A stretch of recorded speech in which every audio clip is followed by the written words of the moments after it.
Hey there, this is episode 84 of the first 10 minutes. I'm Tony Parmenter. I'm Steve Halliwell. And I'm Aaron Williams. And this is a video games podcast where we play the first 10 minutes of a video game. Then we sit down here to discuss how well that game communicates itself to the player, both in terms of what the game is about and how to play the game. And in response to our latest listener poll, which you can find at the first 10 minutes on Twitter, you, the listeners, voted for us to play Paradigm. Aaron, you played Paradigm. Did I pronunciate that correctly? I think it depends on where you live geographically. Okay. I choose to refer to it as Paradigm.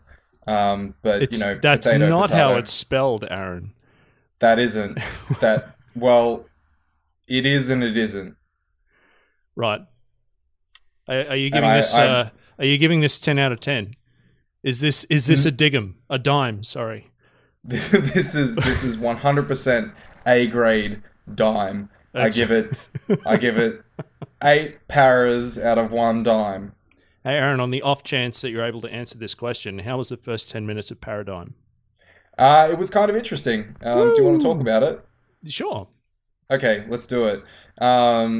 First thing is I'm hit with a main menu, at which point I go over and click the new game button.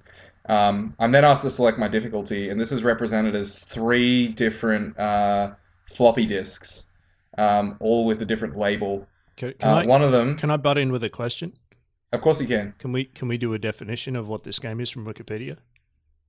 Oh, we have that clarifying details that we need to go over really quick. I need my Steam tags, man. Thank you so much for reminding me of that, Tony. That's all right. So Wikipedia defines Paradigm as a point-and-click adventure video game for Microsoft Windows, developed and designed by, and I apologize, Jacob, if I get this wrong, Jacob Janerka? Mm-hmm. Or Jacob Janerka? I don't know. It's as good as Paradigm, so it's fine. Yeah, we're already fucking this up. Yeah, so I set them up, you knock them down. That's it. All right, popping right on over to the Steam tags. Yep. It's a small list this week, unfortunately, but it's a strong list. I give it 7 out of 10. They are as follows: adventure, indie, point and click, comedy, funny, surreal, single player. I'm glad it's one of those funny comedies. Yes. You want to make sure that you really nail that. The alternative can be quite dire. You can be one without the other, but not the other way around. Yeah, absolutely. If I'm hip to the lingo, that sounds good. All right. So porting back over to where we would have been. Sure. 3 floppy disks. Right. Each representing a different difficulty. Right. And I imagine right now that there's probably a large percentage of our audience that are Googling floppy disk. Yes. To find out. I promise you can Google that at work, folks. Yep. Be careful you don't have a typo there. Yes. Yeah. You want to ensure that you actually write DISC or SK. It's all good. Anyway, reading from left to right because it's funnier that way. From right to left. Fucked up my own joke. On the far right, it says for the experienced adventure gamer. In the very center, it says, I have no idea what an adventure game even is. And on the far left, it says, oh God, how did this open? I just wanted to play solitaire. Okay. So I hover over these for a little while. It's also worth noting the icon that I have right now, because this is actually the cursor icon.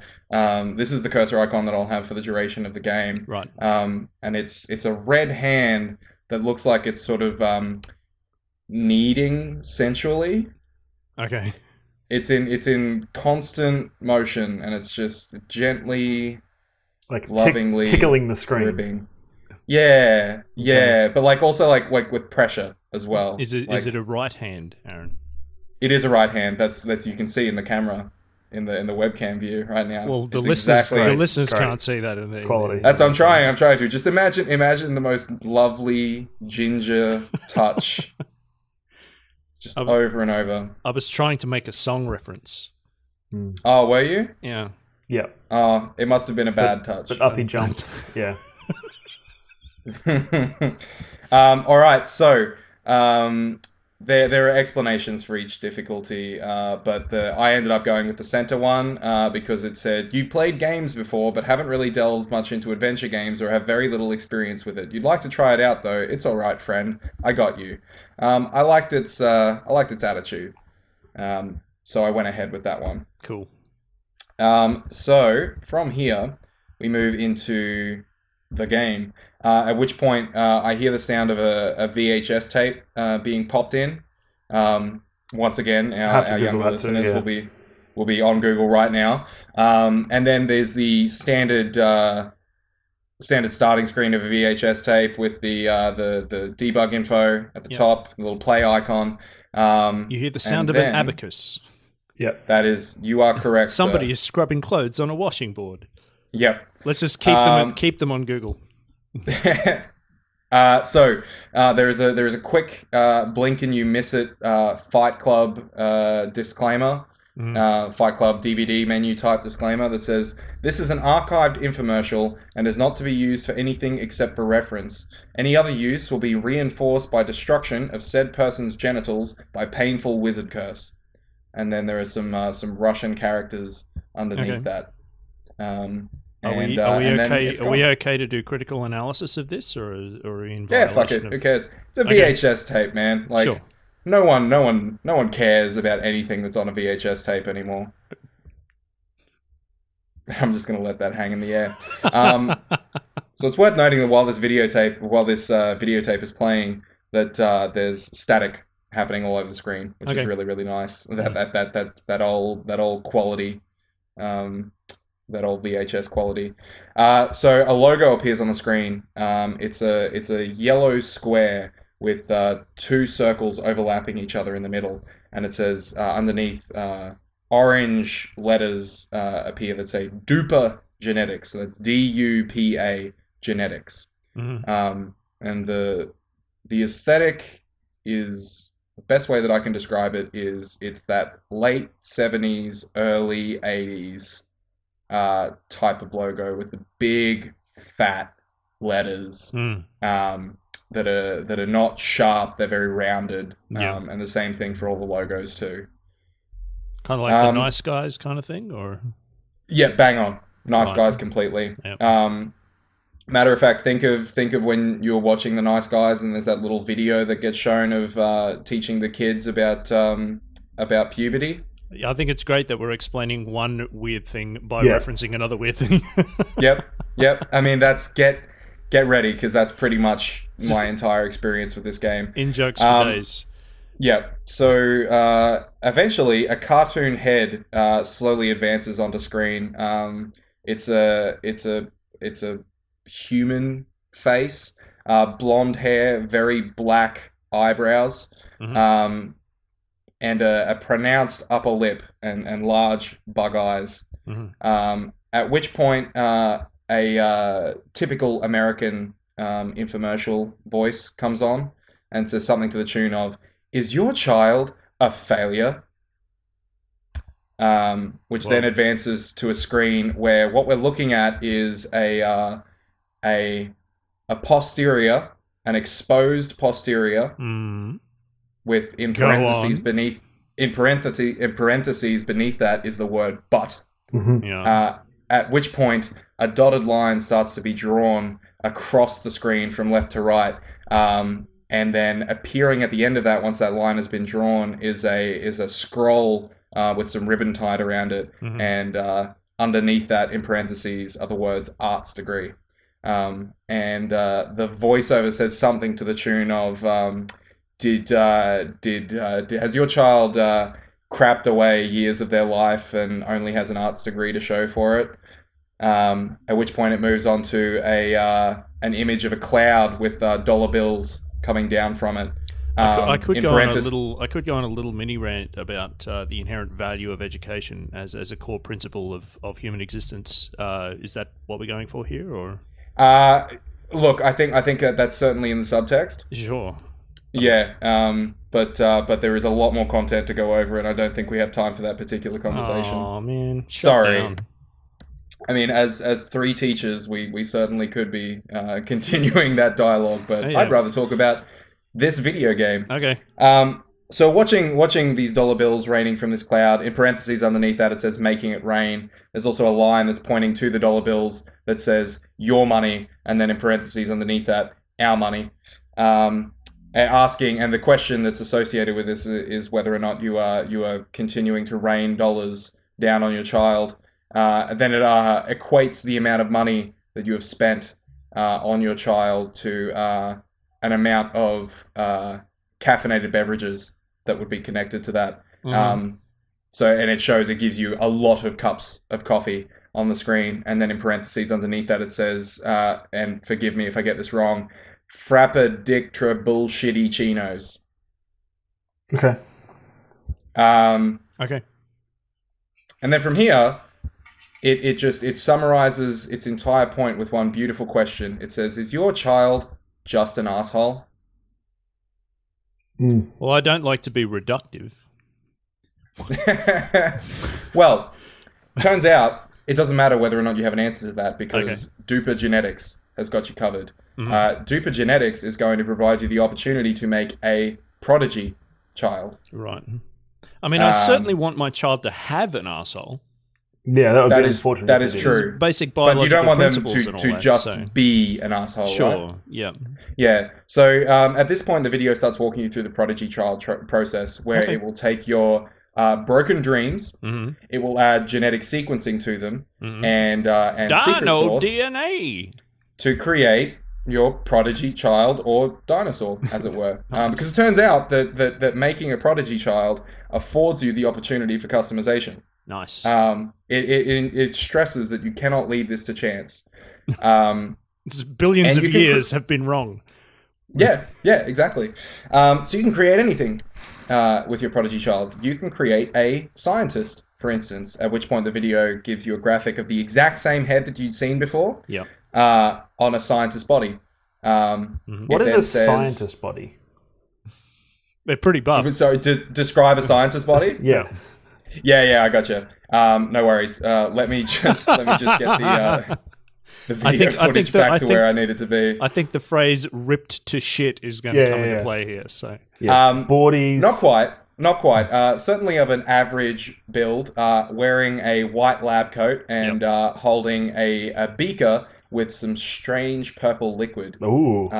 It's also worth noting that the head is looking to stage right, but the body is pointing stage left. Right. So we can see here that this scientist, though they are occupied with whatever material it is they have in their hand, their mind is always looking elsewhere to the next big question, right? This is a good scientist. It's worth noting. All the trappings of a scientist. Yep. Every trapping that you would want a scientist to have. It's like a bunch of concise characteristics just sort of blended into one simple image. It's beautiful. Would you like to hear the others? Sure. So the next one is bodybuilder. And what we see is describe their body. The beefiest, hottest fucking body you've ever seen. Okay. With very pointy nipples. Okay. Right. Classic. Like just real pointy. Also the exact same head, which is wildly out of proportion with the body that it's on. Good. Right. Nice. And it's and this body is also pointing stage left in spite of the head pointing stage right. But here, this head is looking at the rippling bicep that it's currently protruding. Right. So yeah, that's another option. Bodybuilder. Is it like could also have walk like an Egyptian kind of pose with the arms, or? No. Only one arm is currently being flexed. Right. The next option is wizard, where. Yeah. Okay. Where we're looking at a wizard, the exact same head, but now with a white beard. All right. A pointy purple cap with a crescent moon on it, and flowing purple robes, with those lovely Christmas shoes. You know, the ones with it's like a shoe, but then there's a curled up little tail at the front of it. Okay. So it's kind of like the scientist emptied their purple liquid on their head. Kinda, yeah. Like ultimately, like this is it may have been the scientist was developing some purple clothes dye. It was some kind of white hair growth fluid. Yep, that just too. caused a beard Dual to purpose. spring forth. Dyes the clothes purple, dyes your hair white, except for your eyebrows and the head on top of your head, which remain blonde and black. Once again, the head is stage right, but the body is stage left. But here, with the left hand, the wizard is casting some sort of spell, but it's pointing at their hat. So I'm wondering what the purpose of this spell might be. Replenishing beer in the little sort of cans on the side of the hat, perhaps. Can I ask or potentially creating those cans in the first place? Could be. Can I ask a question, Aaron? You're observing this happen. You're not scrolling through these yourself. No. This is all playing out in real time. Okay. I have no control over any of this. Right. Okay. So there's one more thing that it offers in terms of the possibilities that I could create with my prodigy child. This one, interestingly, the body is also facing stage right, which is good. This is the first real moment where the head and the body are looking the same direction. The interesting thing, though, is that I can make a cat. Mm-hmm. That's my last option for creating a prodigy child is a cat. Yep. But it's a cat body, but it's the same head. Yeah. It's the exact same. Nothing's changed. No cat ears, no whiskers. Exact same head. I can make a cat. Checks out. Yeah, totally. So from here, I then get the splash page. The infomercial is over. Now it's time for me to purchase. I must buy a prodigy today. It then also says that the first 100 callers will get nothing at all. So there we go. At this point, the video starts to fade out, but there's an image right behind it. And so to give you a sort of a visual of what's occurring here, there's a large amount of text on the left in terms of this splash advertisement for the prodigy child. Large amount of text on the left, and that same face real big on the right hand side of the screen. And so this starts to fade out, and another image starts to fade in, and where the prodigy child's face was, a new face begins to emerge with very similar eyes and eyebrows, and that's about where the similarities end. Okay. So I'm going to try and describe what this face looks like, and I'm going to start by asking you two gentlemen a question. Okay. Are either of you familiar with the internet video Thumb Wars? Yes. Maybe. Cool. Well, I think I answered that too quickly to sound cool. Yeah. Let me think. Yes. Yeah. Okay. So Tony, can you go ahead and have a go at describing for me what the characters in Thumb Wars look like? Nicely played, Aaron. Nicely played. I'm gonna tell you if you're close. Please do my job for me. Is what I'm hearing here. Yep. Picture, if you will, a human thumb, with the lips and the eyes of an actual human face superimposed over the top of said thumb, as in the ball of the thumb. Perhaps add a little bit of decoration to the top to make it look like hair or something. Yeah. Bang on. That's exactly what I'm looking at. Yeah. I am looking at a pair of eyes, a pair of eyebrows, an enlarged upper lip, and a mouth. On a human-like face. In that these are human features. Yeah. Normal skin tone. Normal Caucasian skin tone, I should say. But where, Tony, you mentioned the idea of sort of dressings along the top to sort of indicate hair or hat or whatever. Yeah. Instead, there are three very large growths sort of protruding from an otherwise bald head. Almost like cartoon lumps on the head or bee stings or something. Yeah, totally. Or imagine like in like a Tex Avery cartoon, if someone gets bonked on the noggin, and that sort of like that bruise protrusion comes out. It's the protrusion. Yeah, exactly. It's the protrusion without the bruise. Okay, so it's all still skin tone consistent with the rest of the face. A bruiseless protrusion, you say? Yes. Now say it 3 times quickly. Bruiseless protrusion, bruiseless protrusion, bruiseless protrusion. Yeah, That's pretty good. That's Thanks, good man. radio. I appreciate that. Other things that I can discern about what this person is wearing, they're a large sort of like kind of like an astronaut's helmet in terms of like equipment coming up, but without the actual helmet itself. So the sort of the parts of the suit that the helmet will connect to, that's what I can see. But it's raised up to around about ear height for the character that I'm looking at. So like the suit is too big for them, kind of thing. Yeah, almost. Right. Except that it totally fits them, except for this head bit. Okay. Yeah. So I'm looking at this face, and then the person speaks, and they say, "Time to put on some beatsies." Yep. And they say it with a Russian accent. Could you give us a sample? I'm having trouble. Don't make me do this, man.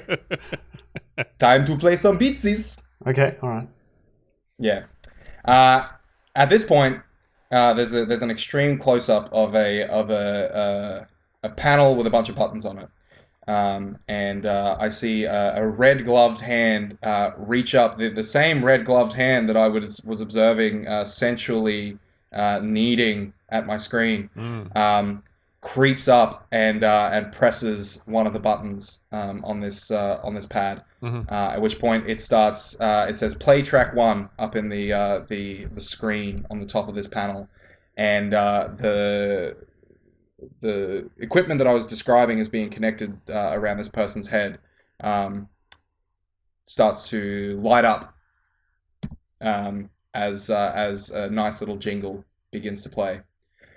And then the other thing that happens that's of note here is they go from a stark grimace as the music is loading to a mouth agape smile as soon as the beatsies start playing. At which point we fade out and then we fade in on a scene setting that is going to be very familiar to anyone who has played a point-and-click adventure game before. But for those of you who potentially haven't, let me describe how this sort of looks. So the character that I was talking about earlier is now probably about a quarter of the size of the screen, and is in dead center. And I'm looking at a large environment of which I can see quite a lot of it. The camera is very, very far back.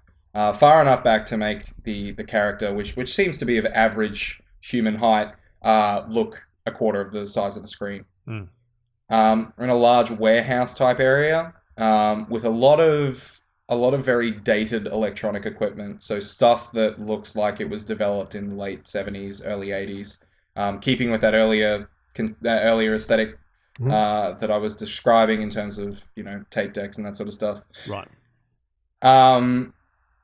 Yeah.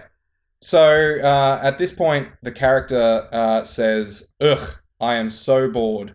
And then they say, "I should probably make some progress on my EP and make some beats on the computer and not procrastinate, which would inevitably lead me to reevaluating my life decisions and weeping silently." And then says, "That's great. I've completely forgotten how to exist." At which point, a bulbous flesh-colored thing materializes out of the center of the room. It looks very similar to one of the growths that I have coming out of my head. And you've summoned the spirit of Chris Cunningham. I may indeed have. At which point a little text box appears. Now, this is different to the text that was appearing above the character's head earlier to accompany the voice acting. Right. This is in an actual speech bubble. And I think this may be because I can't fully understand the voice acting of this growth that's materialized. So what I'm going to do is I'm going to read for you what it says to me in the voice that I heard. Okay. You all ready for this? Yep. Yeah, go on. It says, "Pardon. Have you forgotten how to function as a mutant human being again? would you like a tutorial? I'm so glad we're an audio-only medium. Yeah. Yeah. So, very, very quickly, Paradigm. Have you forgotten how to function? I could see the red curtains and the zaggy, zigzag black and white floor. Oh, perfect. How good of you to bring up Twin Peaks so early. I know. I imagine we'll be returning to this before episodes end. Okay. So, for those of you who couldn't understand my mumbling, Paradigm, have you forgotten how to function as a mutant human being again? Would you like a tutorial? At which point, underneath that, I'm given the opportunity to select yes or select no. I kind of wish instead of asking about a tutorial, it was asking, would you like to open the audio settings? Yeah. That would have been great.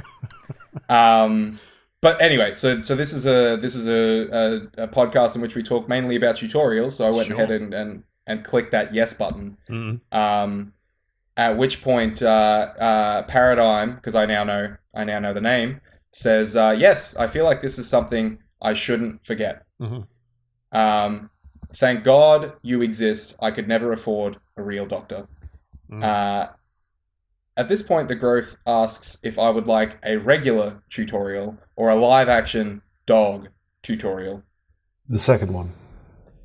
Yep. That is exactly what I selected. Uh-huh. It was a no-brainer. Going over the footage, it is amazing how quickly I selected dog tutorial. Like, it was clear that there was a hole in my life that was about to be filled. Nice. So appropriately, Paradigm replies with, definitely dog tutorial. At which point, the dog tutorial loads. FMV? And FMV? It is as close as possible. So is this a dog showing you how to play the game, or is this a tutorial of how to be a dog?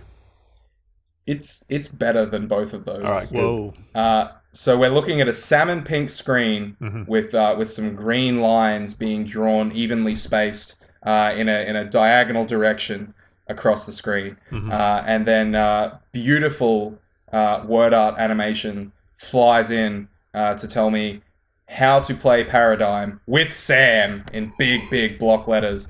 At which point, from the bottom of the screen, video footage of a golden retriever sitting at an old computer just slides on in like an excellent PowerPoint presentation. This dog is panting heavily, is looking at the computer screen, but isn't doing anything. And then eventually, 2 question marks appear above the dog's head. At which point it immediately boots me back to the previous screen with the growth asking if I would like a regular tutorial or a live action dog tutorial. And you spent the next 10 minutes clicking dog tutorial over and over again.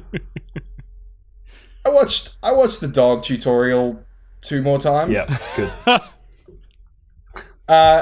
Just because you know, I wanted to know. Nothing different occurred though, unfortunately. However, quality YouTube happening where people are reviewing your footage right now.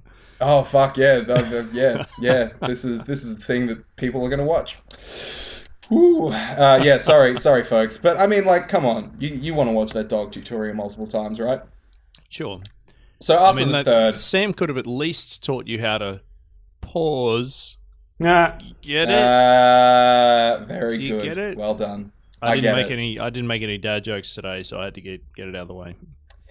It's funny you should mention that because that's actually going to come up during this conversation. Oh snap! Yeah. So after 3 goes, I was like, I should probably ensure that me explaining my 10 minutes isn't just watching the dog tutorial. You know, 100 times. So I go over. What if on the 100th time it was actually different? Yeah. How do you know now? I don't know. I just don't know. I failed you. I apologize. But there is more content that we can discuss. Okay. So I move over and I select regular. At which point the growth moves a little bit closer to my character. It's still this speech bubble thing is still happening. I think it may be happening because I have some degree of interaction with these speech bubbles. I can advance them. Right. And it's also teaching me how to play the game eventually. So I think it's visually it's making itself distinct from everything else.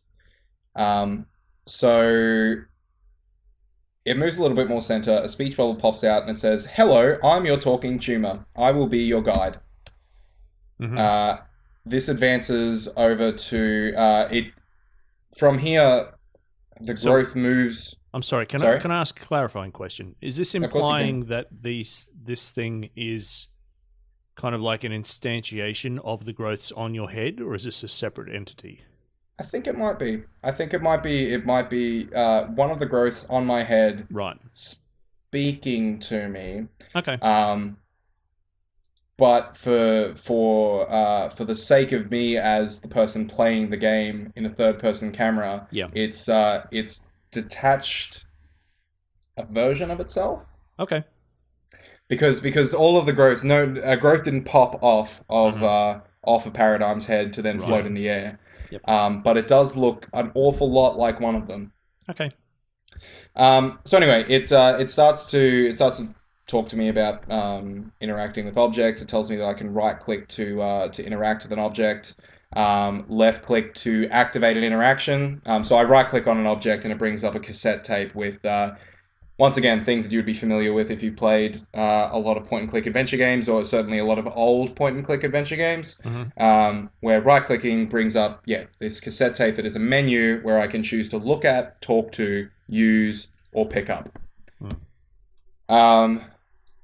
So while this is happening, there's sort of like this is a really confusing thing as it's occurring. So I've got the player icon, but then there's also a ghost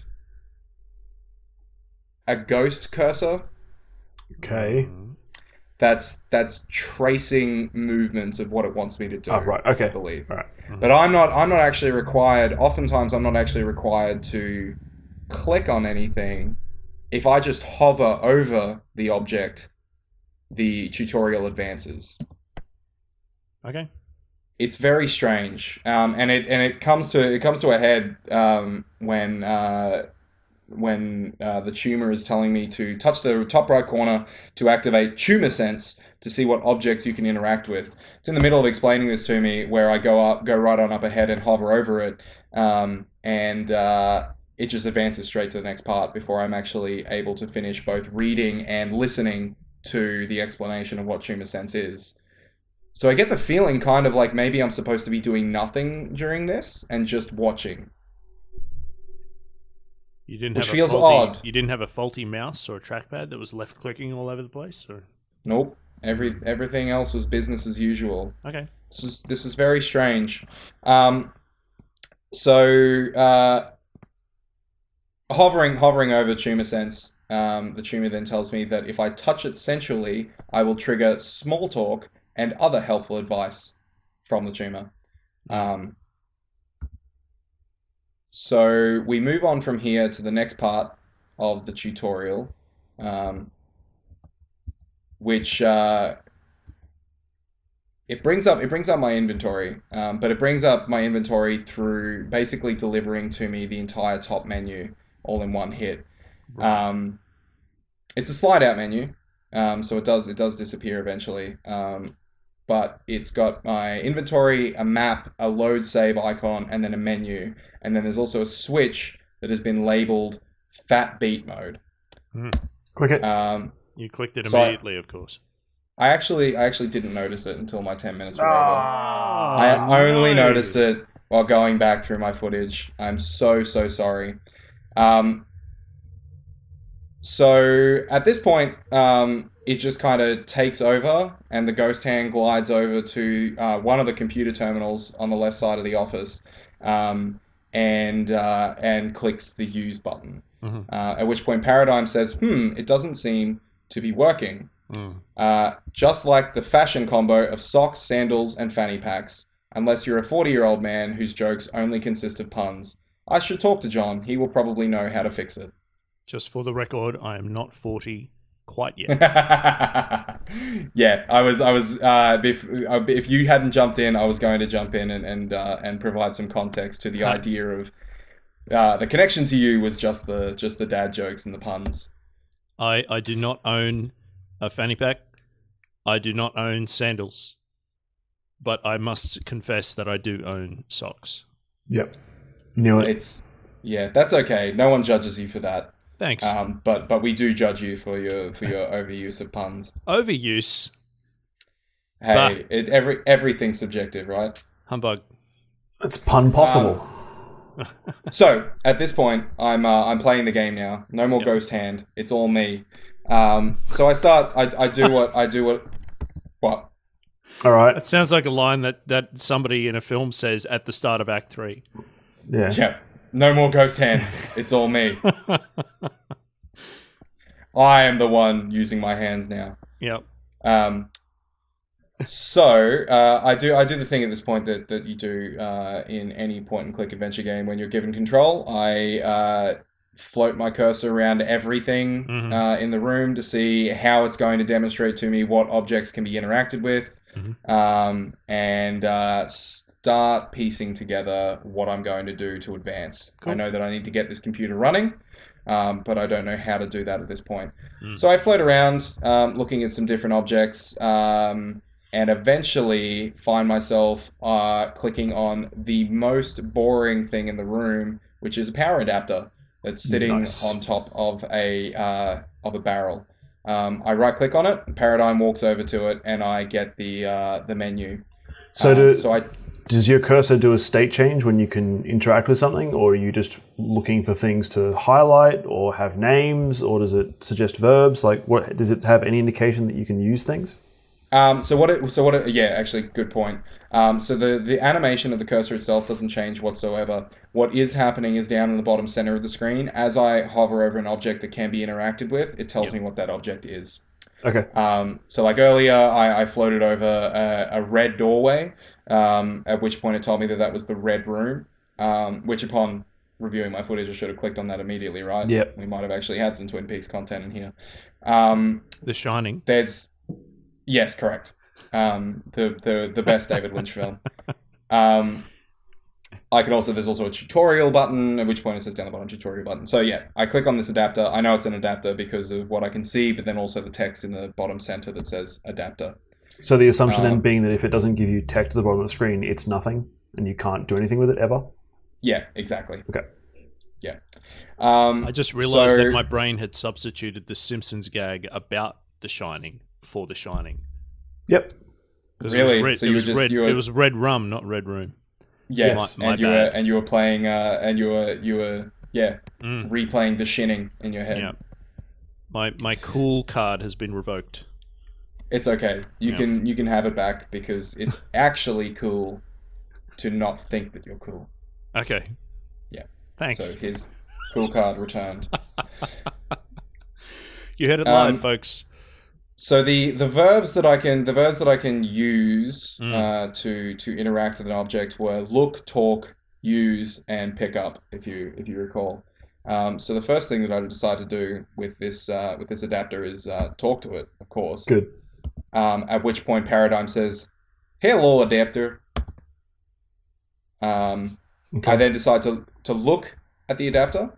At which point it says that Paradigm says that it's a Poshniska to Krusz adapter.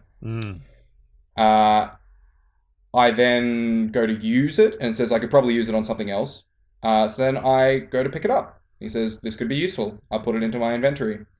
At this point, before this happens, Paradigm does say, if only people could adapt like this adapter, robot-human marriage wouldn't be such a big issue. Oh geez, I've forgotten how to use my pockets again. At which point, my tumor reappears and says, you can access the inventory in 3 ways: by pressing I on the keyboard, using the slide out menu, or touching the bottom of the screen. So from here, I go down and I touch the bottom of the screen because this seems like the most unconventional way of going about it. Yes. And it true to form, it works. At which point my inventory screen is brought up. Now every item that is in my inventory has beneath it a vinyl. Them all records. I currently actually have 2 objects in my inventory, which I don't remember picking up. One of them is a fish, and the other is a cigarette. Appropriately, these 2 objects are called Fishy and Siggy. All right. The tuner is telling me that to use items, I need to tap left click and drop them onto other objects. So, what do you think that I did? You made Fishy Sig. I made Fishy Siggy. Yep. Did that work? Yeah, the cigarette goes in the fish's mouth. The fish gets a happy expression on its face. Nice. And I have successfully solved the inventory puzzle. Can I say it's the marriage of Siggy Row? I mean, let's let that one sit in the air. It's not quite a fish, but it was pretty damn close. Yeah, it's a shellfish. It's good enough. Yes. Come on, yes. I need to put some points on the board. You got it, man. I told you, your cool card has been returned to you. Okay.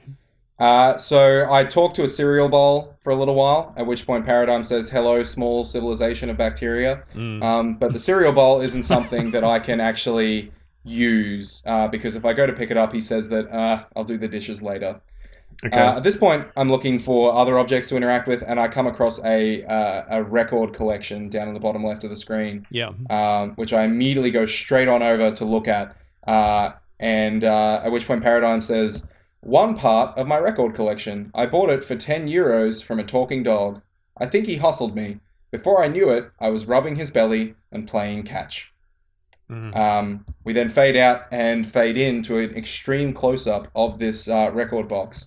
So as I hover over these records, they slide up and out of the box. So I go straight to the front of the list, and this record features a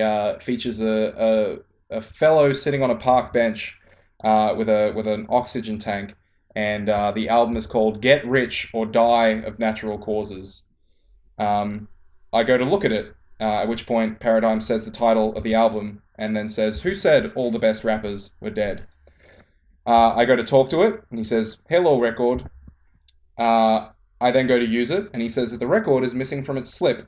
"Damn it, you hustling dog. How can I stay mad at you? You're so cute and fluffy."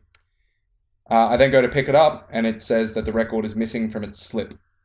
And then says, "Damn it, you hustling dog," again. So I move from here over to the second record, which is a picture of a massive Tyrannosaurus Rex, and this album is called "Babe, I Love You, But I'm a T-Rex." All right. Also worth noting that this T-Rex is holding an acoustic guitar that is appropriately sized for its tiny T-Rex hands. Okay. So this record is actually in the slip. And Paradigm makes mention that John 3000 might get in the mood if I use this record. So I then have a look at the next one after I pop that previous record into my inventory. I look at the next one, and the artist is named Sean Sensualstein, and this album is called "A Guide to Companionship for the Future Lover." With some title tracks, some featured tracks on the front of the album labeled as "Set to Smooth Jazz," "Online Dating," "Texting," "Emoticons," and "Friend Zones." Okay. This doesn't have... this is also an album that could get John in the mood. The fourth album is called "Pluto, If Only I Was Still a Planet," which Paradigm makes mention still makes him tear up every now and then. And the final album is called "If You Were a Square, I'd Love All Four Sides." Both of these records don't have the actual vinyl in their slip, so I'm unable to pick them up. So from here, I'm done looking at the record collection. It's worth noting that I do have to actually close this window. There's a little X up in the top right that I can click on. It doesn't just take me out now that I've interacted with every interactable object. So now, once again, I'm looking at this entire environment. So I'm thinking at this point, my 10 minutes is probably getting close, so I should probably try and advance the game to some degree. So I look around and I see that John 3000, that machine that I needed to boot up to work out why my computer wasn't working, is unplugged, and the cable is lying on the ground. So I'm like, well, I got a funny feeling that this is going to have something to do with the adapter. So I go over to the cable and I look at it, at which point it cuts to an extreme close-up of this cable. The best way to describe this, the plug for this cable, is that it is nothing I have ever seen in terms of the metal protrusions and the shape that they're making. I have no idea how this is supposed to fit into any wall. Okay. Paradigm then describes it by saying, "Damn it, that is a plug from the now disbanded Republic of Pushinska. Right. I'll need some sort of adapter." I'm like, oh, that's me. I've got that thing.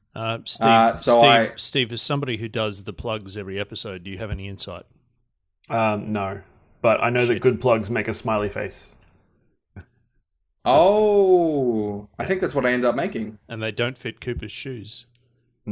They they don't. Something had to get left behind, right? Yeah, absolutely. You've got to stop trying to derail me with Twin Peaks talk, man.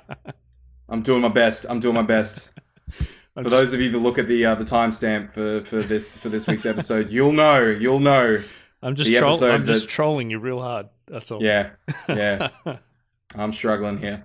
So I press I open up the inventory. I don't go back down to hover over the bottom of the screen because why would I? I'm gonna do it the normal way. And I click on the adapter.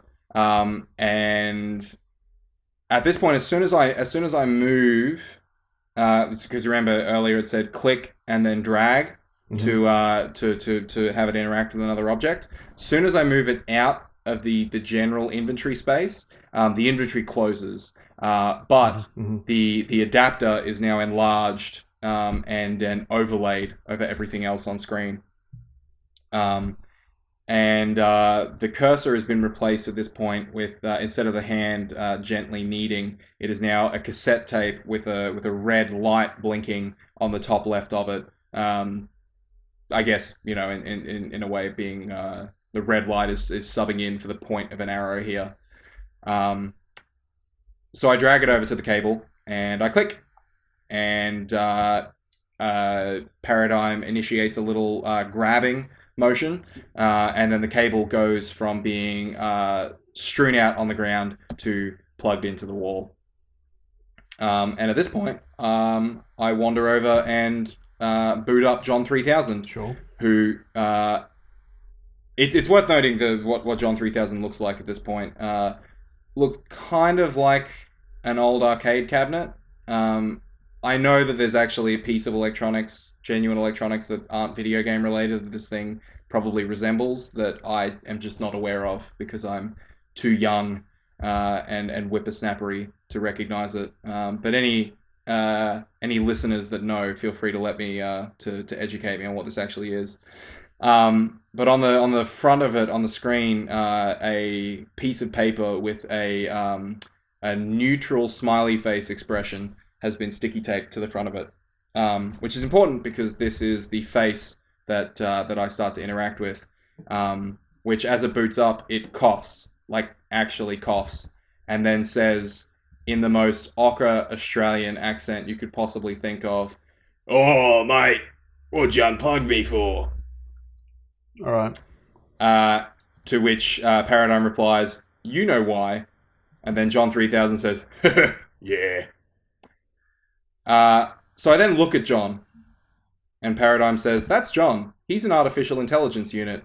He used to be one of those matchmaking robots. But he kept flirting with the contestants. TV was just not ready for human-robot interactions." I then go to talk to John, at which point we go back to that earlier close-up of Paradigm that I was introduced to the game with. And it took me a little while to realize that I was in dialogue.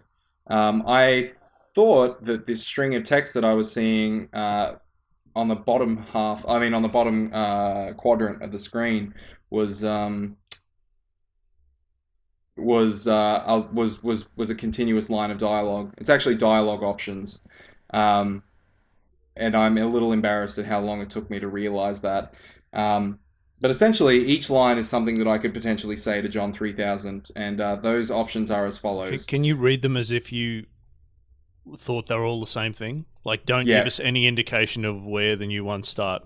I just want to see how this flows. You got it. You're going to realize very early on that I am not a clever man. Why isn't the computer booting? I want to make some fat-ass beatsies. Hey dude, do your HAL 9000 impression. Open the pod bay doors, HAL. I really like what you did to your face. What's different? Do you ever miss the days when you were just a matchmaking robot? I have to go return some videotapes. Okay. So it was when I got to the third line that I was like, oh, no.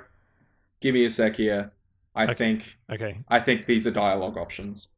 Yep. So I go right ahead and I pick.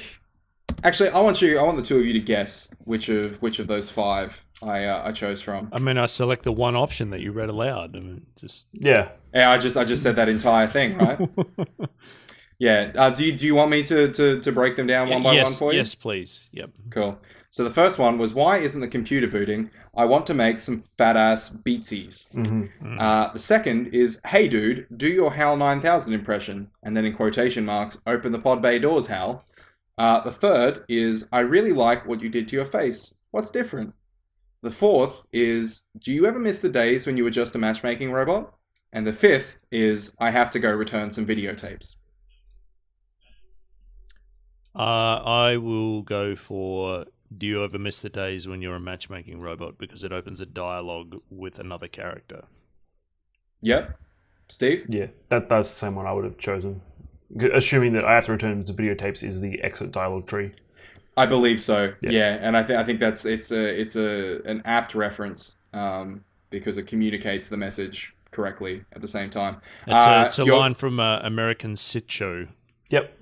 That's correct. I'm keeping my pronunciations correct. Yes. This well done pronunciating, sir. Thank you.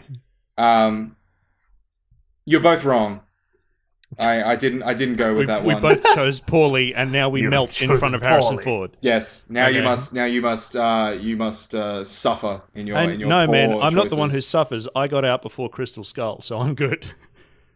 That's some of us weren't so lucky.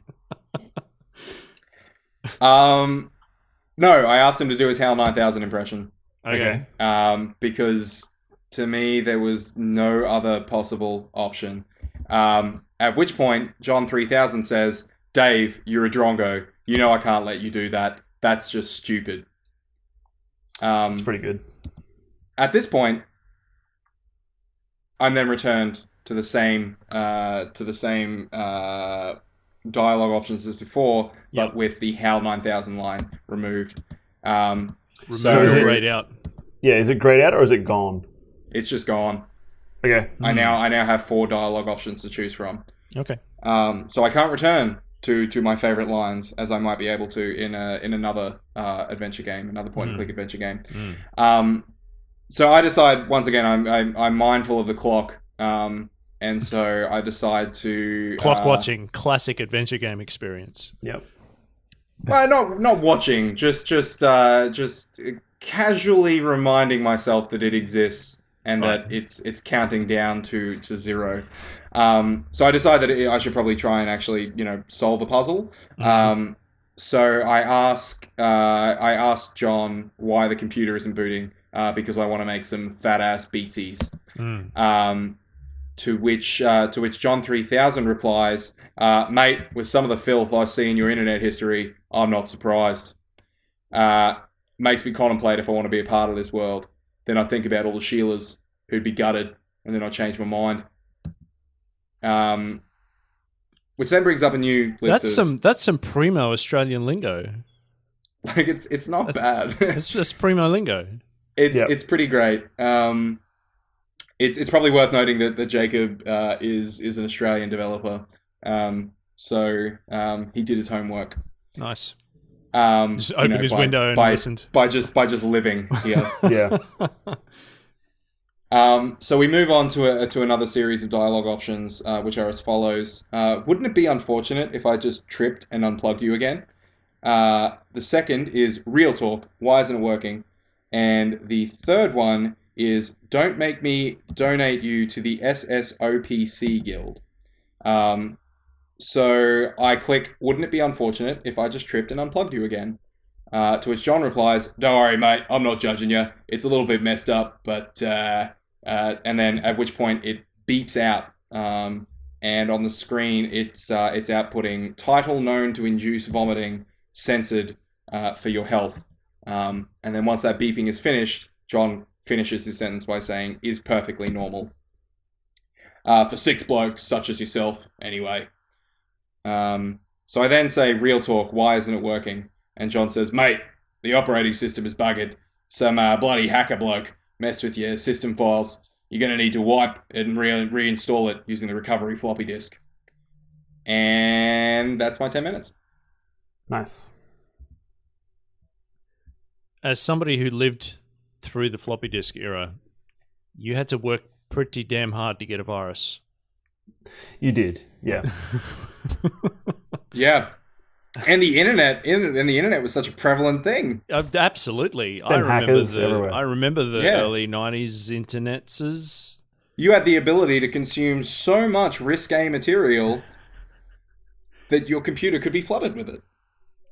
Aaron, I've got a question. Hit me. What is this game about? I got no fucking idea. Okay, perhaps I'll take a different tack here. Yep. To use a nautical term, what were the interaction options again? There was talk, there was look at, there was use, and there was a fourth one, but I can't remember. What it was. Pick up. All right. Yeah. Those are all pretty standard, run-of-the-mill, actual things that humans do in their day-to-day lives. So correct. I'm wondering what your thoughts are in terms of how you can create absurdity and weirdness and hilarity from such simple, straightforward, everyday verbs, as opposed to creating wacky verbs to use on standard nouns. Yeah, well, I mean, that's, to me, absurdism and surrealism have to come from reality, right? I mean, we've talked about Twin Peaks a couple of times now, but talking about the art of David Lynch, it all stems from utilizing everyday objects or everyday situations, the minutiae of everyday life, and then just twisting it slightly. And then punctuating it with very short, sharp moments of complete wackiness. Complete wackiness, yep. or complete horror. Yeah. Essentially punctuating it with something that is unexpected from how this everyday object or situation or interaction would generally occur. Yeah. So it's essentially just a case of lifting that and placing it on video games, really.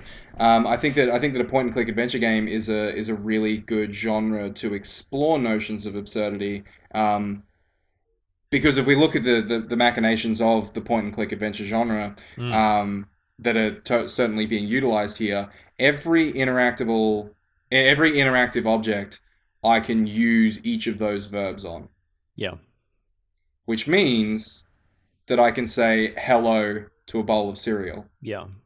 So, sorry, if you keep going, I'll ask. Yeah. My point is nearly made. But effective absurdity comes from not just stopping there, right? Mm-hmm. Like not just stopping it at saying hello cereal bowl. Mm-hmm. What it becomes is hello whatever the line was. Something about hello small colony of bacteria. Mm-hmm.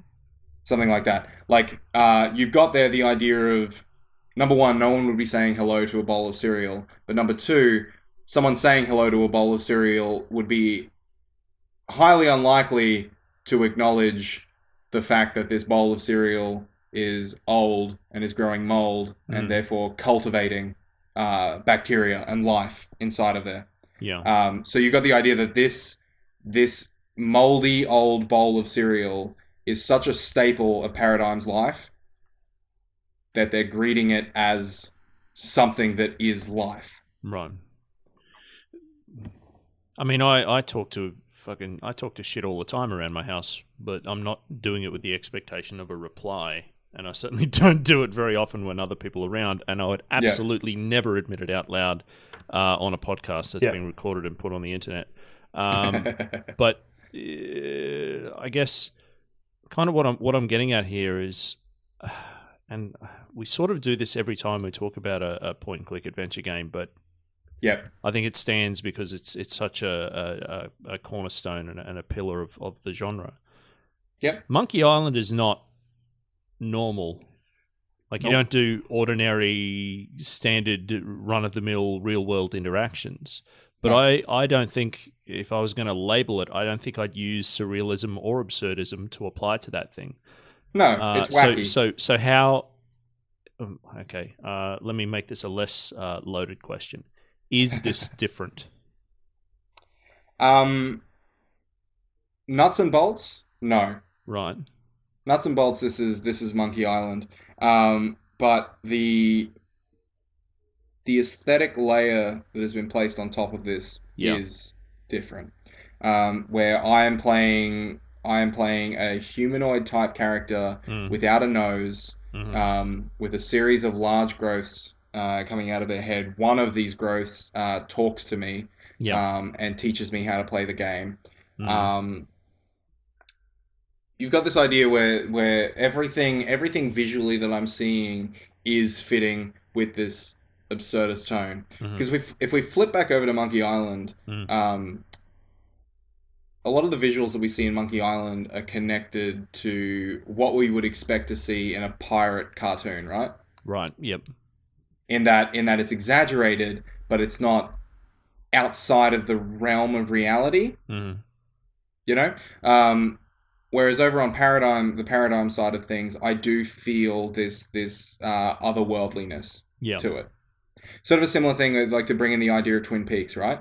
Like, Twin Peaks is utilizing objects that we know to exist in real life, but it's combining them in such a way that is creating something new, something uncomfortable often. A classic example of this would be in the new series when we see the evolution of the Man from Another Place, which is a dead tree with a what looks like a testicle growing out of the top of it, or brain, or a brain that has a small hole for a mouth. These are all objects that I can reconcile in terms of reality. But when combined in this way, I'm looking at something new, something uncomfortable. Yes. Paradigm's doing a similar thing. Okay, so it's doing a similar thing visually, and from your description, Aaron, some of the way that it's doing some world building in that introduction. But do you feel it's doing that in the way that you're verbing or in the way that you're dialoguing? Entirely in the way that I'm dialoguing. Right. Yeah. In terms of how I'm actually playing this game, like, the only thing that I can really think of in terms of this distinguishing itself mechanically from other point-and-click adventure games is the idea that there's that running joke with old point-and-click adventure games that that oftentimes the solution to the puzzle was the least logical. Or I mean, like, there's in Double Fine Adventure, the documentary, we can watch Tim Schafer talk about, no, you go with the third thing that you would do to solve that puzzle. That's the actual solution. To me, at no point will the solution to a puzzle be something that I feel is breaking with the reality of this world or seems out of place, because everything about this world is out of place. Did you actually hit a puzzle? Booting up John 3000. Yeah. That was the closest to it. Okay. And The only way in which I would describe this as a puzzle is the fact that Paradigm says I need to get my computer booting. Right. Maybe John 3000 can help me. Okay, I'm not asking that as a slight on the game at all. I'm just curious. Totally. When you were playing this, what was the draw for you? What was it that was enticing you to click on it, and why? The personality of the game. Right. Oh, do you mean what was enticing me to click on the objects that I clicked on? Well, I mean, if you'd been really utilitarian about this and gone, I'm here to solve puzzles, damn it, then perhaps you would have been seeking out particular objects in the world that seemed puzzly. Sure. So I guess what I'm Yeah. asking is, what were you clicking on and why? Like, what were you trying to get out of it? What was drawing you towards those particular interactions? For me, I was so taken and smitten with the setting and the style of dialogue that I was searching for objects to explore with. Okay. I wasn't looking to solve anything, and in a large part, I think that's probably why I clicked on the adapter in the first place. Because to me, I was like, this is probably the object that isn't going to get me anywhere. Right. I was wrong. It turns out it was actually the exact object that I need to be going for. But I think I selected that because I was like, this is a good place to start, because this is something that I'm only going to get flavor text about. Okay. Because this is sorry, go on. It's that flavor text that I want from this. Because this is something that I've found myself pondering about with my own play sensibilities as I'm getting. I was about to say as I'm getting older, but that's not really why. As I'm becoming more time poor. Yep. And the way that my play tastes are changing. If I'm playing a game where it's like jump around in this environment and find things to collect all the things, and I'm like, fuck you, I don't have time for this shit. Yeah. Just get me to the meat of the game and let me do the cool things, and if I get to the end, then hurrah for everyone.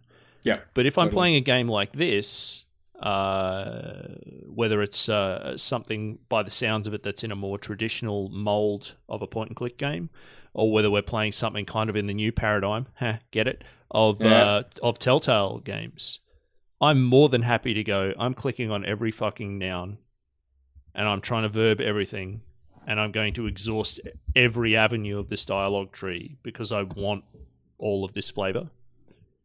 Yep. And it's kind of the same thing. And I'm curious. I don't. If anyone can offer me insight into myself, you can tweet at me at no. But yeah, it's a very. I mean, I'm still going through and exploring all the nooks and crannies, but I'm way more willing to do that in this style of game than I am in a collect all of the widgets from the world kind of thing. Yeah, I mean, I'm similar. We talked about this on the podcast a little while back, but when I played Night in the Woods, and I just recently finished it. Yep. And it was also a game that I went out of my way to try and experience every dialogue option that I possibly could, or every conversation exchange with people that I could possibly have. Yeah. And I'm like you. I wouldn't do that in a collectathon. I wouldn't do that in an RPG. I only engage with that sort of stuff with these games, and I think for me, it's the knowledge that these sorts of games are relatively enclosed, and they make it quite clear to you just how sort of locked in and focused that they are from the outset. I think the single static screen sort of assists in that sort of feeling. So for me, it's like, okay, if I'm only on this screen, then that means that as I'm hovering my cursor around, the objects that a label appears for, those are the objects that I can interact with. So I can get a finite sense of how much there is for me to do in this room. Yeah. And that then leads me to be able to evaluate whether or not it's something that I want to experience all of, or if I just want to go straight for the goal. Actually, now that I'm thinking of it, but maybe what it is that in games of this ilk, I get a sense of like, see all these things? this is all bespoke. Yeah. Like all of it. Yeah. It isn't an abstraction or a system or a token that ticks up a counter. Yeah. That eventually, might gate or unlock other cool stuff. But like I want the cool stuff kind of drip fed. I want that to be the thing itself. Not the if someone's reward telling for you the to thing. collect 100 feathers, the reward is eventually getting an achievo that says you collected 100 feathers. Yeah. Whereas you clicking on 100 different dialogue options, each one of those is what you wanted. Yeah. You didn't want those exactly. feathers, but you wanted to know what the witty retort was to this stupid thing that you get to say to the robot with an Australian accent. Yep. And that's, I mean, like a perfect example of the reality of that, of the idea of putting in all this grunt work and consistent hunting and fetching and fiddling at the promise of some great reward at the end of it. In the most recent Zelda game, there's some 900 of these little collectibles that you can find, stumbling upon little hidden things across the whole map. If you manage to get all 900-ish of them, your reward is a piece of shit. Sure. Like, genuinely. Like, Quite, it's just a quite literally. piece of petrified shit. Cool. And that's it. Like, that's honestly, like, that's what you deserve. If you've gone and you've gone through all of that effort, spent all of that time, the reward, you were already receiving the reward as you were going around hunting for them. Yeah. So we're off on a weird tangent here, but this is making me think of. You guys are going to love this. This is making me think of Mass Effect Andromeda. Okay. Which is a game. This conversation is making me think of this. Which is a game that I played a number of hours of, and then it just kind of lost me. But they have gated sections of unlocking kind of diaries and memories of your character's father. And I found myself very enthused to try and find the next thing, because that kind of took the approach of, there's a history here, there's a backstory here, there's things that you don't know yet that are going to change how you perceive what is going on. Mm-hmm. And I found that very enticing. But it got to the point where it was gated in such a way that I had to progress to the next planet or do the next thing and finish all the quests and do all blah, blah, blah. And it was just too much to get to. So at a certain point, it became too much work for the perceived reward. Yeah. And then I'm also kind of thinking about audio diaries. Yep. Because I remember back when... like System Shock 2 or the first BioShock game, just obsessively trying to track all of those down. Because it was like a piecemeal approach to narrative delivery, which at the time I found very very engaging, but in a very short number of years, it just turned into such a cliche that I didn't care anymore. Totally. Yeah. Well, and that's it. It's like how worthwhile is this activity? Yeah. And how rewarding is the payoff? But I mean, sorry, I'm really off on a spiral here. Thinking about it though, is the delivery of dialogue and revealing of backstory or character any different in Firewatch than it is in finding audio diaries in a BioShock alike? Because you are on a walkie-talkie with an audio diary. Well, they're mostly call and response. Like they're mostly a dialogue tree rather than you just hearing a character talk monologue for 20 minutes. Yes, you are speaking back to someone, but there's a lot of exposition in that dialogue. Yeah. But there's normally a to and fro. Yeah, and it's the fact that it is a to and fro allows that expository delivery to be to come out in a much more organic and well written way, as opposed to just someone being like, I'm recording this audio diary now, I'm going to detail the full experience of everything that's led me to this point. I mean, I guess that's a different version of, hello, I am an RPG NPC. Let me tell you my life story because you clicked on me. All right. Could you kill and then I'm going to ask you for something without asking you anything about yourself. All right. So to bring this back to Paradigm. Yep. I thought it was called Paradigm. I mean, some people call it that. Yeah. what is the... You talk to 2 characters with actual dialogue options? Yeah, I mean, I didn't expressly talk to my tuner. Right.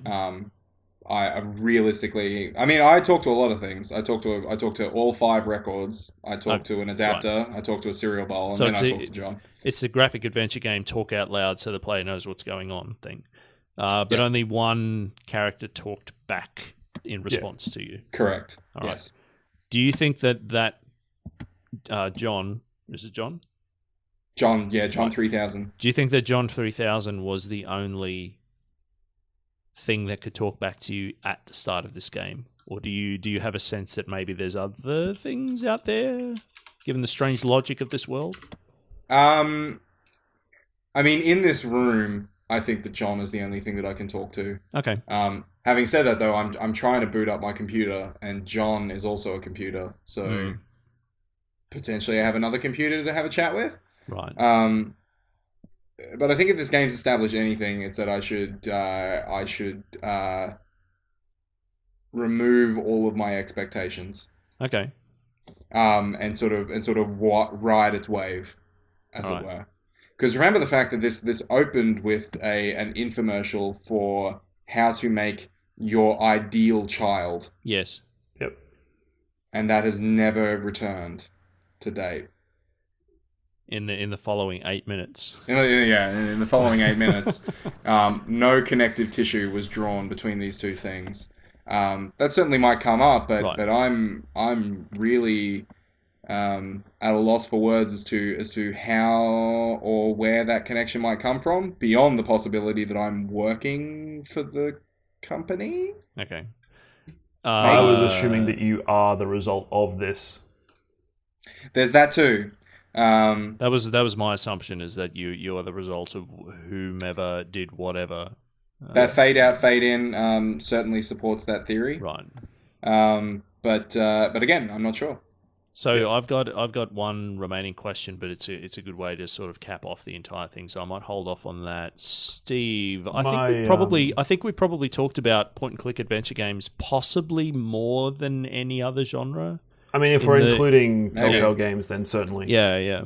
So, given that we all have a fairly varied and rich history with playing games in this genre, Steve, what are your thoughts on this particular one? I think the thing that stuck out to me most hearing about Paradigm is how much point-and-click adventure games are a canvas for comedy in the same way that like your sports movie is a canvas for comedy.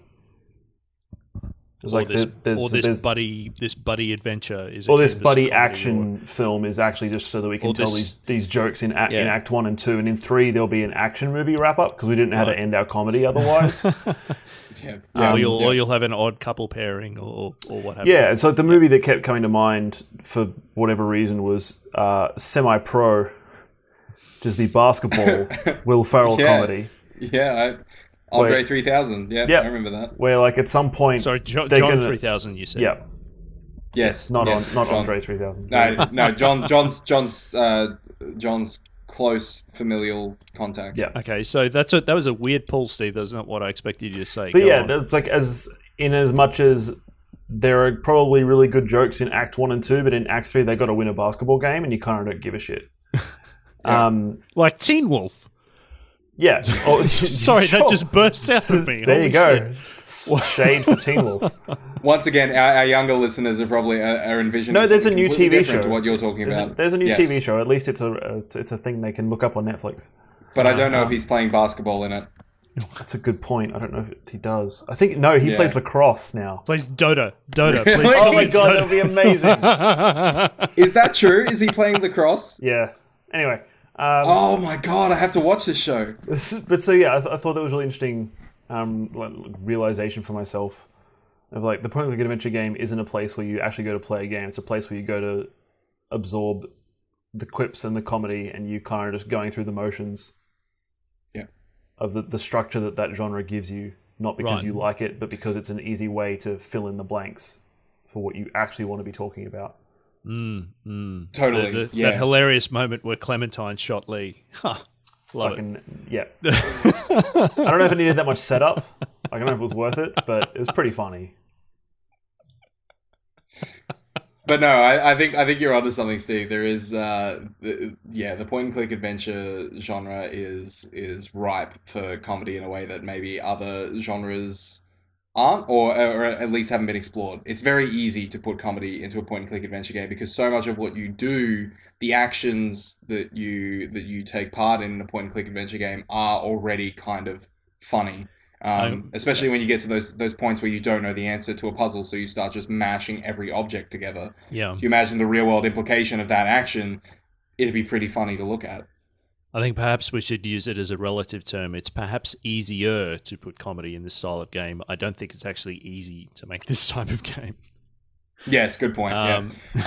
Also, which is also to say that another genre of game can't also have good comedy in it. Yeah. Psychonauts is a 3D platformer that has fantastic comedy. Mm-hmm. And I'm sure there are other examples that I'm just not thinking of right now.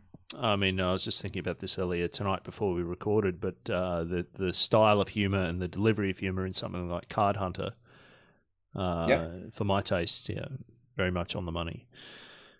Was there anything else, Steve? I do have one. No, final question. Go for your sum up question. Cool. Hey, Aaron. Yeah. What's this game about? And how do you play it? At this point, all I can say in terms of what it's about is that it is about genetics. Can we perhaps dig into this via the lens of the name of the game and of the main character? Yeah, totally. So, I mean, the dictionary definition of paradigm, noun, a typical example or pattern of something. Mm. So does anything seem typical about this particular game? No. But then again, what is typical? Typical is relative, right? Mm-hmm. Typical comes down to how you grew up. And for all I know, everything that's occurring in this environment is entirely typical. Paradigm at no point says this is unusual. To any of the things that have occurred. So maybe this is about normality being subjective. Okay. I don't know. I'm really drawing a blank on what this experience is about. What it's getting at. But in a large sense, that's what absurdism is, right? That's surrealism in a nutshell. Is that it's not so much about you being able to put a definitive statement on it saying this is about X. It's more about this made me feel X. Right. And to date, Paradigm, my 10 minutes with it has made me laugh. And that's kind of enough for me at this point. Right. Yeah. Can I share a very short anecdote? Go for it. Paradigm is an odd word that I remember exactly how and when I learned it. Yeah. And it was reading Jurassic Park by Michael Crichton. Ah, good book. Because I believe it's a chapter title called Paradigm Shift, or it's a section of the book called Paradigm Shift. And I remember reading it going, the fuck is a paradigm? Yep. So, cool story, bro. Thanks, man. Yeah. It's also in the music. Paradigm, paradigm. Oh wow! I bet that was intentional. God. I'll get John on the horn. Yep. And be like, John. I just want you to listen to this for a second. Was it this? Listen to this. Just all you need to do, blink twice if I'm right on the phone call that I'm having with John Williams. Yeah. And I'll just hear a little wet. Yeah. Like, I did it. I got it. Okay, so we kind of already covered it, but just very quickly, 10-minute check. Yeah, I mean, does this game tell me what it is? Yeah, in the sense that I imagine that this the absurdity, the surrealism, isn't going to let up anytime soon. Mm. Much like the episode of Twin Peaks that aired this week. It just does not let up, and that hour really happens. It really occurred. But does it tell me how to play it? Yeah, totally. The tumor appeared multiple times. It certainly, well, okay. I'm just thinking about somebody listening to that soundbite in isolation. Does Yeah. it tell me how to play it? Fucking A, it does. The tumor tells me what to click on. multiple times. Yeah, but that's it. That's you gotta talk literally. So it's interesting in that yes, it does tell me how to play it, but I'm not 100% sure that I've learned how to play it yet. If this is my first point-and-click adventure game, let's recall that I didn't actually participate in the tutorial, or at least in the first part of it. The second part, where I combined Fishy and Siggy to make Fishy Siggy, I did that. But the remainder of the tutorial kind of happened in front of me. So it's worth just kind of leaving there. Okay. But beyond that, yes, it did teach me how to play it. Cool. And I'm looking forward to spending more time with Paradigm and learning more about. I want to know if I can actually listen to "Babe, I Love You, But I'm a T-Rex." Well, seems now to me like that that would be some good country music. Well, now that you've finished Nicht in the Woods and Zelda, you got plenty of time. I have a lot to move on to. Do it. I have an entire 4 months of video games to catch up on. Steve. Hey, plugs. Yeah. If you've enjoyed this thing I have. and are in contact with us, then you can either email us, contact@thefirst2minutes.com, or you can find us on Twitter, Facebook, SoundCloud, Twitch, kind of, Patreon, kind of. Did I say Eventually. Instagram or did I forget it? I can't remember. Don't forget Instagram. Definitely check out our Instagram, folks. Yeah. Tony is posting some really interesting content on there week to week. We're in all those places, and we are the first 10 minutes. Yes. You can reach out and talk to us there if you have questions or if you have things you want to let us know. If you've found out that, yes, you can listen to Babe, I Love You, But I'm a T-Rex, etc. Please let me know. I have to know. I have to know the answer.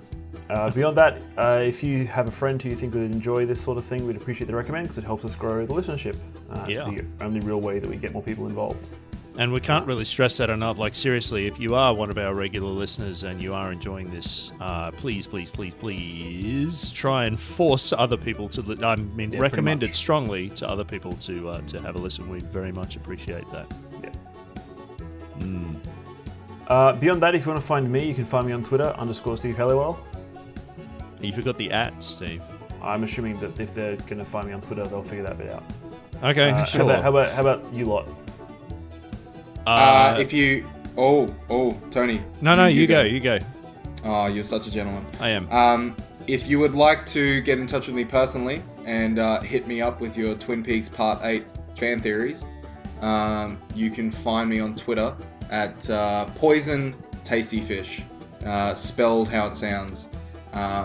If you would like to get in touch with me and the games criticism that I do for Pushing Buttons, that's www.pushingb.com, you can find me at PushingB on Twitter, where you will also find details of the piece that I just uploaded on The Legend of Zelda Breath of the Wild.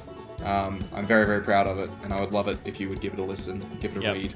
And that is much like the Sesame Street cover of the Beatles. That is the letter B, not the animal B in Pushing B. That is correct. It's not. It's Pushing B, not Pushing BEE. Yeah. And if you would like to get in touch with me, with Tony, I am at Cullinskald on Twitter. That is KALINSKALD.